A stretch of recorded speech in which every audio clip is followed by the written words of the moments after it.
Clickbait and sensationalism. You know the moment when a headline promises you shocking secrets and it turns out to be something you already knew? Well, that's clickbait. Do you ever wonder why we keep falling for headlines like, "You won't believe what happens next"? Even though we know it's false, we probably will still click on it. This is not an accident. Our brains are wired for curiosity. Studies show that false stories can spread up to 6 times faster than real ones, just because the headlines are more shocking.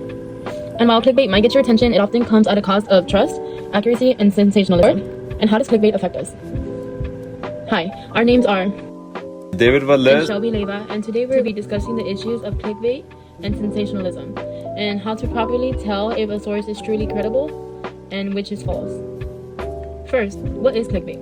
Clickbait is headlines that often use exaggerated language and misleading claims to catch the audience's attention.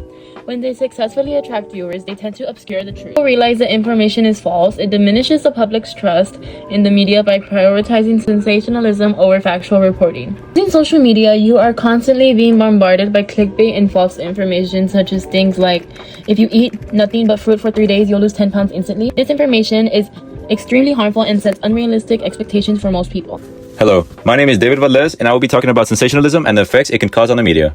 What is shown are some examples of sensationalism. So what is sensationalism? Sensationalism is when news is made to seem more exciting or shocking than it really is.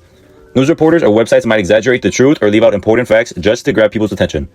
The goal is to make the story so interesting that people can't help but click, watch, or read it. Not all dramatic news is bad though. Sometimes adding a bit of emotion or urgency can help people understand how serious something is.